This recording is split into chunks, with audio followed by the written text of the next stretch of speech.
Aujourd'hui, on va dénoncer les faux spirituels. Ces personnes qui utilisent leurs connaissances, leurs compétences, leurs outils, leur expérience dans la spiritualité pour avoir une emprise sur les personnes qui ont beaucoup moins d'expérience qu'elles. Donc, j'ai envie de dénoncer ces personnes-là parce que plusieurs choses. Récemment, j'ai entendu plusieurs témoignages de femmes qui avaient été victimes d'hommes qui se disaient spirituels. Première chose. Deuxième chose, c'est des choses qui sont arrivées à plusieurs de mes clientes ces dernières années. Troisième chose, j'ai été cette personne qui a utilisé euh, mes dons innés, donc c'était avant même que je sois dans le coaching, pour vouloir changer tout mon entourage. Et quatrièmement, parce que moi-même, j'ai été victime de ces personnes qui se disaient spirituelles et qui ont essayé de venir mettre un merdier pas possible dans ma vie. Donc j'avais envie du coup de vous en parler parce que j'ai de la matière à parler et je pense que c'est un sujet qu'on doit évoquer. Donc je vais vous expliquer comment reconnaître ces personnes-là, parce que j'ai 1000 exemples en tête, et aussi comment ne plus les attirer dans notre vie. Donc la première chose, comment on les reconnaît? Quand on est habitué, on les reconnaît hyper facilement. Mais quand on n'est pas habitué, on peut facilement se faire avoir. Notamment quand on est un peu nouveau dans la spiritualité ou quand on a tendance à idolâtrer ou à idéaliser ou à mettre sur un piédestal les personnes qui en savent plus que nous. Savoir plus que nous, ça ne veut pas dire que c'est mieux, ok? Je crois que maintenant on l'a compris avec tout ce qui est en train d'être dénoncé maintenant dans tous les domaines, dans tout le monde. C'est pas parce qu'une personne a plus d'autorité, c'est pas parce qu'une personne a plus de diplômes, c'est pas parce qu'une personne est plus connue, a plus de followers sur les réseaux sociaux, qu'elle est mieux. Ça ne veut rien dire du tout. Et donc il faut arrêter de mettre les gens sur des piédestals. Des piédestaux, je sais pas comment on peut dire piédestal. Il faut arrêter, ok? On est tous égaux. Et c'est pas parce qu'une personne en sait plus, elle a plus d'expérience, etc., qu'elle est mieux que vous. C'est juste qu'elle a 3 pas d'avance sur vous, c'est tout. Donc, ces personnes, en fait, qui se disent spirituelles et qui ne le sont pas, c'est-à-dire que c'est des faux spirituels, je les appelle, ils vont vous prendre de haut. C'est-à-dire qu'ils vont utiliser leurs compétences pour se croire supérieurs. Et donc, ils vont vous faire vous sentir tout petit. Si vous n'avez pas tendance, si vous n'avez pas ce complexe d'infériorité, c'est-à-dire si vous avez tendance à toujours vous trouver inférieur aux autres, bon, ça va pas faire la différence. Mais si vous n'avez pas cette tendance à toujours vous sentir inférieur aux autres, eux, ils vont vous faire sentir inférieur. Ils vont vouloir essayer de, genre, vous mettre sous leur emprise, en fait. Ils vont aussi essayer de vous culpabiliser. C'est-à-dire que c'est des personnes qui utilisent des termes très bienveillants parce qu'ils sont bien sûr dans la spiritualité, donc ils ont appris à communiquer de manière bienveillante, la communication non violente, blablabli, blablabla. Mais ils vont utiliser des termes, et des façons de parler et des tournures de phrases qui vont vous reterner le cerveau et qui vont vous faire culpabiliser sur qui vous êtes. Vous ne serez jamais assez pour ces personnes-là. Vous serez jamais assez bien. Ils vont aussi vous faire comprendre du coup que vous devez changer, que vous avez tout intérêt à changer. Ils vont vous donner la voie, c'est ça, c'est là que tu dois aller. Donc vous n'aurez rien demandé peut-être. Et ils vont vous dire c'est là que tu dois aller. Non, c'est pas là, c'est là que tu dois aller. Donc en fait, c'est aussi les personnes qui vont pouvoir vous faire des remarques. Mais c'est une remarque toujours très bienveillante. Genre ça va pas être donné sous le ton de la remarque. Donc tout est passé en message caché.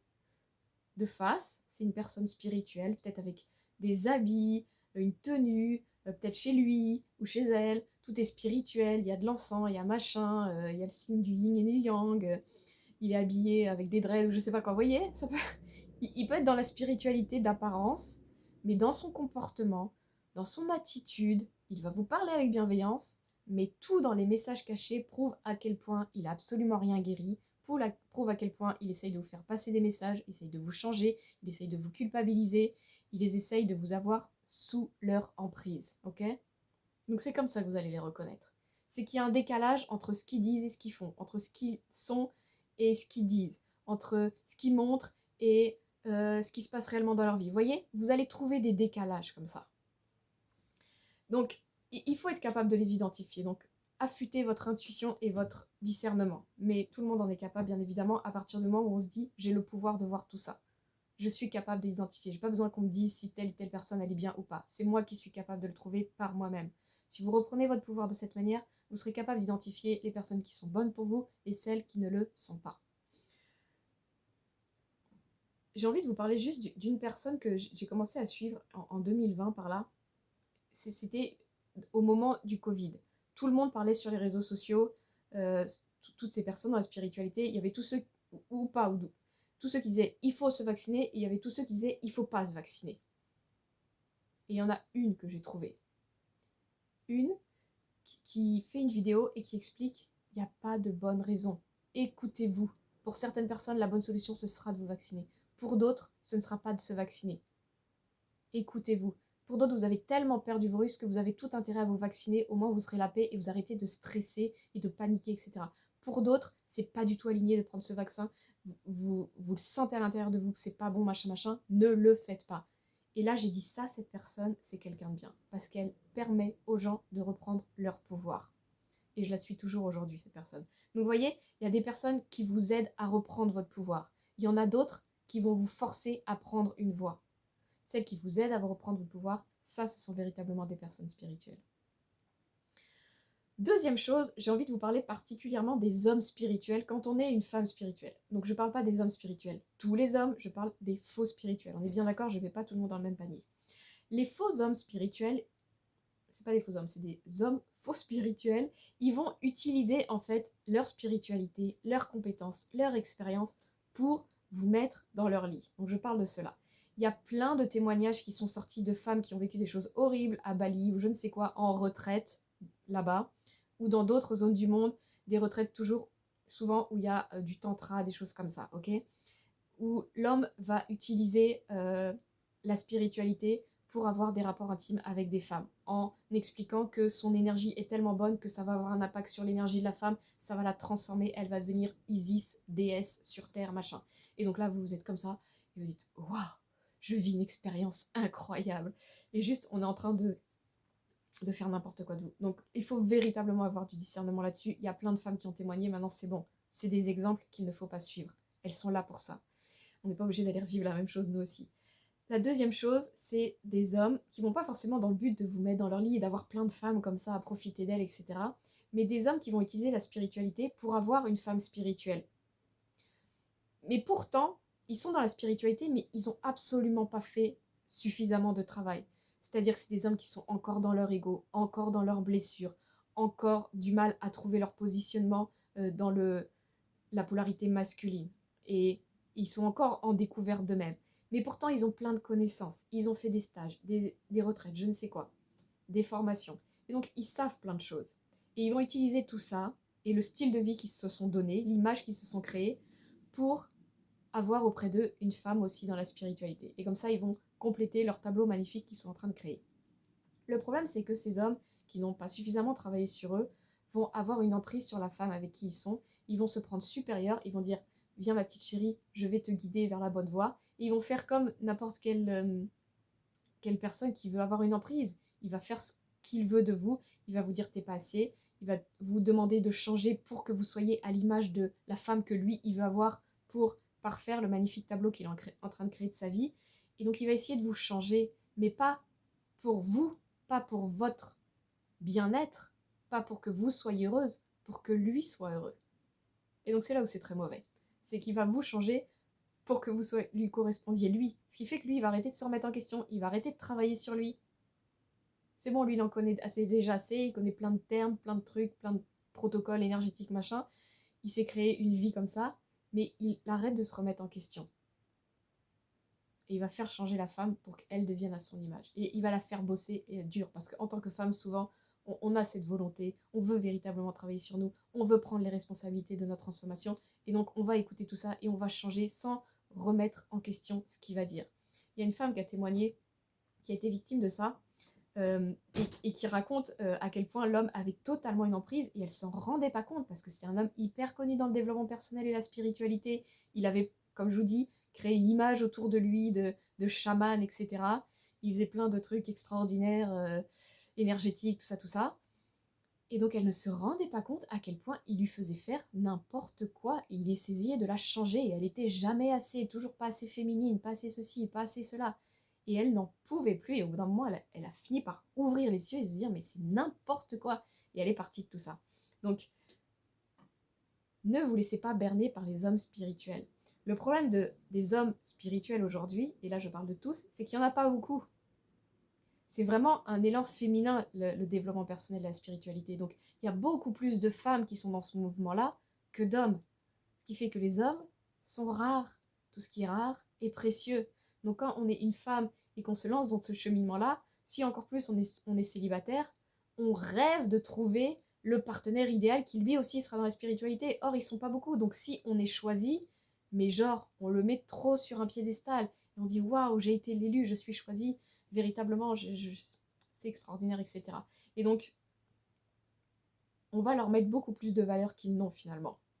Et on va leur donner et leur accorder beaucoup trop d'importance. Donc, faire véritablement attention à ces hommes qui se disent spirituels. Écoutez leur discours, écoutez ce qu'ils racontent, regardez ce qu'ils font. Est-ce que c'est cohérent véritablement avec une personne spirituelle? Est-ce qu'ils sont en train de vous culpabiliser? Est-ce que vous les voyez régulièrement juger d'autres personnes? Est-ce qu'ils essayent de vous montrer que celle-ci elle est pas assez bien, que celle-ci elle est trop cela, que tu devrais pas faire ci, que tu devrais pas faire ça, que ça c'est pas bien, que si...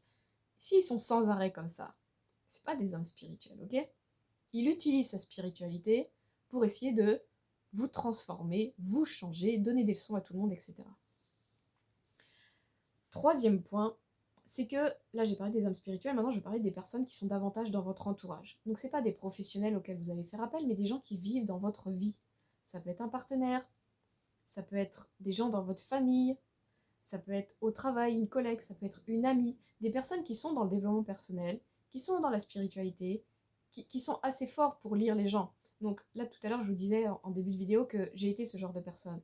Quand j'ai commencé, non c'était avant même que je commence en fait, depuis toujours j'ai cette capacité à voir les gens, à comprendre les gens. C'est comme, c'est naturel pour moi d'identifier les gens. Et le problème c'est que j'utilisais tout ce que je voyais pour dire des choses aux gens, mais ils ne m'avaient rien demandé. Et donc je leur disais des trucs qu'ils n'étaient absolument pas prêts d'entendre, qui n'étaient absolument pas appropriés. Des fois, comme j'avais pas encore travaillé sur moi, c'était avant. Des fois, c'était le miroir qui me reflétait. Et donc, c'était que le miroir, en fait, ça les concernait pas. Mais moi, je leur disais quand même tout ça, alors qu'ils n'avaient pas à entendre tout ça. Vous voyez, donc c'est hyper nocif quand vous faites ça. Et heureusement, c'est mon frère qui m'a dit une fois, mais Isaline, arrête de nous saouler et deviens psy et laisse-nous tranquille. En fait, nous, on t'en fout de tous tes conseils et tout ça. Et, et en fait, il avait raison, c'est qu'il fallait que j'arrête de vouloir changer les gens. Juste change-toi, toi, et après, va aider ceux qui sont envie d'être aidés par toi. Et donc, il y a des personnes qui sont comme ça, qui sont très douées, qui comprennent beaucoup de choses, qui voient beaucoup de choses. Et peut-être, ils sont plus avancés que moi à l'époque, donc ils sont peut-être déjà dans... Ils ont beaucoup d'expérience dans la spiritualité, etc. Et ils vont utiliser tout ça, parce qu'ils sont passionnés, etc., pour saouler leur monde et tu devrais faire ci, je pense que ce serait mieux pour toi. Tu sais, si t'es pas heureuse en amour, c'est parce que tatati tatata. Tu sais pourquoi tu te plains toujours que ça va pas au travail, mais c'est parce que tatati tatata. Et donc ils vont vouloir toujours redonner la responsabilité aux autres, alors qu'on ne leur a rien demandé. Juste une personne, par exemple, un proche pourrait vouloir s'exprimer parce qu'elle a des difficultés au travail, etc. Elle est pas bien, elle a juste envie d'être entendue. Et vous allez lui dire, bah il faudrait que tu fasses ci, c'est normal, c'est parce que patati patata patata patata. Et donc on va vouloir vous culpabiliser, vous montrer que vous êtes nul, etc., etc. Donc ces personnes, c'est des faux spirituels, c'est-à-dire qu'elles vont toujours jamais se remettre en question et toujours vous dire vous n'êtes pas bien, vous n'êtes pas assez, si tu as des problèmes c'est parce que c'est de ta faute, parce que tatati tatati tatata. C'est des personnes aussi donc, qui sont très donneuses de leçons, surtout quand on leur a pas demandé. Et leur autre particularité, c'est que c'est des personnes en fait qui vont vouloir être bien aimées. Elles veulent être adorées, elles cherchent énormément de reconnaissance. Probablement elles en manquent depuis toujours.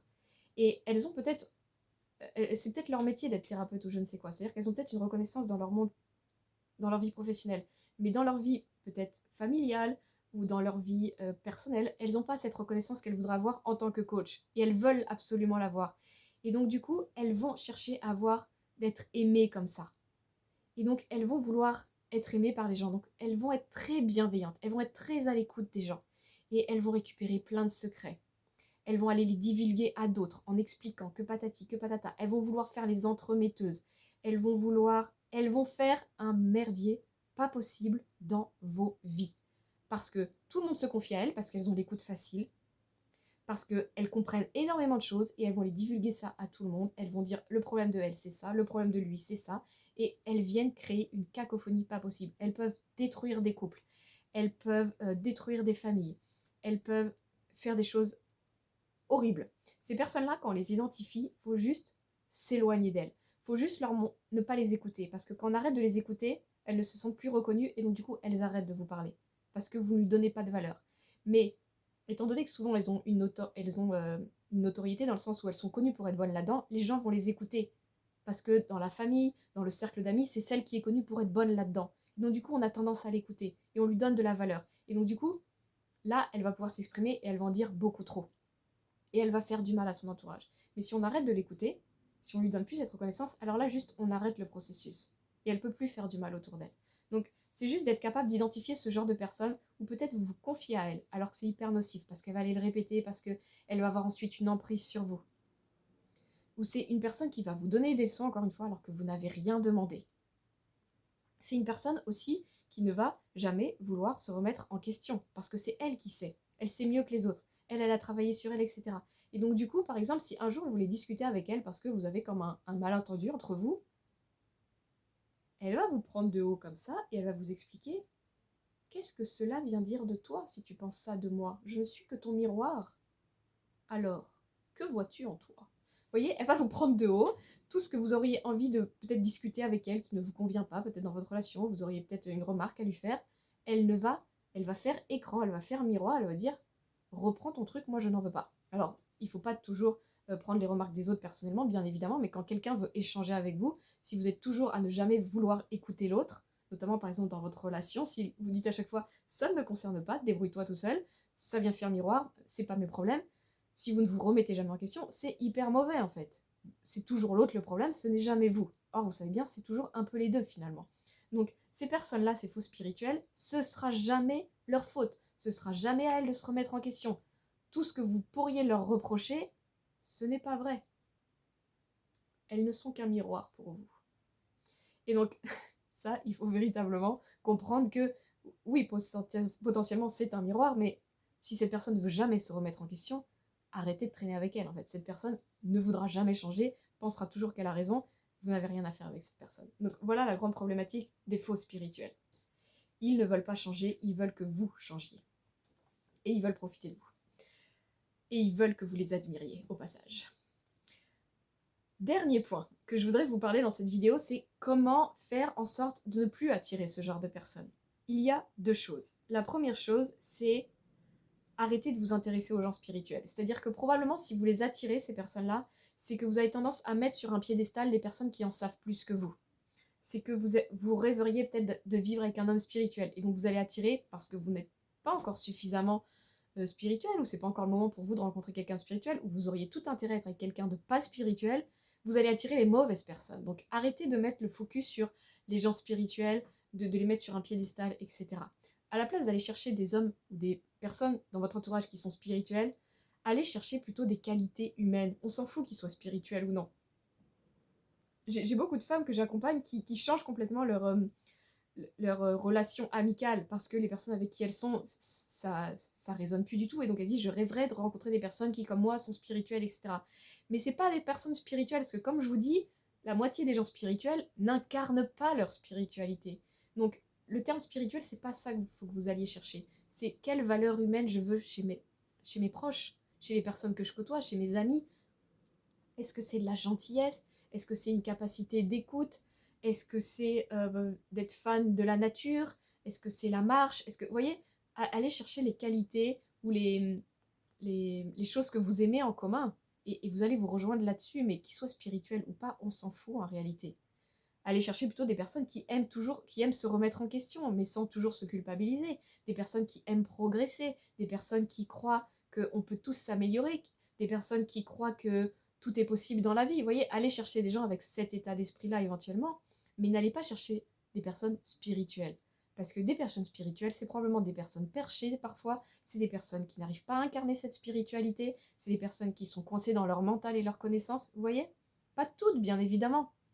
Mais c'est pour ça qu'on s'en fout de spirituel ou non, c'est plutôt comment elle incarne cette spiritualité. Et donc, ça vient au point suivant, c'est comment vous incarnez votre spiritualité. Est-ce que j'ai envie de vous parler d'une personne que, il y a peut-être 8 ans, quelque chose comme ça, je suivais. Donc, à l'époque, j'étais pas du tout dans le développement personnel, la spiritualité, mais je m'intéressais à l'islam parce que mon partenaire, il est musulman. Et donc, je suivais une personne qui donnait des enseignements vraiment percutants pour même si on n'était pas de l'islam, parce que c'était comme empreinte plein de sagesse. Et elle disait qu'en fait, dans l'islam notamment, on cherche toujours à avoir un guide. Un, un guide qui va nous guider. Et puis, avec les années, on en aura un autre, comme un mentor, en fait, qu'on pourrait... Et ces gens, ils arrivent un peu dans notre vie. On les trouve comme ça par hasard. Et, et une personne disait, mais moi, je tombe que sur des guides et des mentors qui sont nuls, qui sont nazes, qui ne m'apportent rien de positif. Et il lui disait, mais parce que pour l'instant, tu es prêt juste pour ce genre de guide-là. Et plus tu vas travailler sur toi, plus tu vas être capable d'attirer à toi des guides qui vont t'amener plus loin. Mais pour l'instant, tu as ces guides-là parce que c'est ça que tu dois apprendre pour le moment, en fait. Et donc, c'est la même chose, en fait, avec les personnes spirituelles. Euh, Si aujourd'hui, on a tendance à attirer des personnes, des faux spirituels, des gens qui nous manipulent, des gens qui se moquent de nous, etc., qui nous utilisent, c'est parce que c'est un peu notre vibration, en fait. On est un peu encore dans cette énergie-là. Mais le jour où on travaille suffisamment sur nous, donc on a fait véritablement un travail intérieur, c'est comme ceux-là, ils sont balayés de notre vie, et puis il y en a d'autres qui apparaissent. Et donc, en fait, c'est juste de se dire, si aujourd'hui je suis attirée par là, par ces gens-là, ou que je les intéresse, c'est probablement, ou ils arrivent à avoir une emprise sur moi, c'est que probablement j'ai encore du travail à faire sur moi. Ça ne veut pas dire qu'il ne faut pas que je les jarde de ma vie. Si j'ai suffisamment de discernement pour voir qu'ils ne sont pas bons pour moi, il faut que je sois capable de poser mes limites, de dire non, de dire stop, d'arrêter certaines relations. Mais en parallèle, c'est important de continuer à travailler sur soi, à gagner en confiance, à gagner en discernement, à davantage incarner sa spiritualité, donc travailler son énergie pour être capable d'attirer des relations beaucoup plus satisfaisantes, beaucoup plus bienveillantes et beaucoup plus saines. Voilà, j'espère que cette vidéo vous aidera un petit peu à développer votre discernement et votre vision sur les personnes qui se disent spirituelles. Voilà, c'était l'objectif véritablement de cette vidéo. Sachez que je finis ma vidéo avec une petite annonce. Le 17 février, je vais sortir 3 masterclass. Donc le 17, 19 et 20, il me semble. C'est 3 masterclass que je vais préparer à l'avance. Donc c'est pas en live, ce sera en rediffusion sur la guérison du féminin. Mon objectif, c'est de vous amener à comprendre ce que moi j'entends par guérison du féminin, comment on peut prendre ce chemin-là, parce que c'est un peu ce que j'ai pris depuis les 10 dernières années, la guérison de mon féminin, au départ avec ma relation qui a commencé, qui était un peu très difficile au départ, et puis que petit à petit on a véritablement consolidé et en fait quelque chose de vraiment beau aujourd'hui. Et puis ça a été plein d'autres choses en fait sur mon chemin que j'ai découvert, euh, l'intimité, la sexualité sacrée, ça a été la découverte de moi, d'apprendre à me connaître, ça a été l'amour de soi, ça a été bien sûr aussi la spiritualité, ça a été découvrir mes cycles, apprendre à guérir mon énergie féminine, apprendre à faire la paix avec le masculin, développer mon énergie masculine. Bref, je vais parler de tout ça dans ces 3 masterclass. Donc ce sera des masterclass qui vont apporter des enseignements et aussi mon objectif c'est d'apporter des ateliers. Donc commencer à pratiquer en fait pour voir un peu le potentiel de la guérison du féminin, là où ça pourrait vous amener éventuellement. Voilà, donc si ça vous intéresse, eh ben, inscrivez-vous, je vais mettre le lien sous la vidéo pour que dès le 17 février, vous puissiez recevoir ces masterclass qui seront disponibles pendant une durée limitée dans le temps. Voilà, j'espère que cette vidéo vous a plu, que vous allez bien et je vous souhaite un très bon week-end. À bientôt.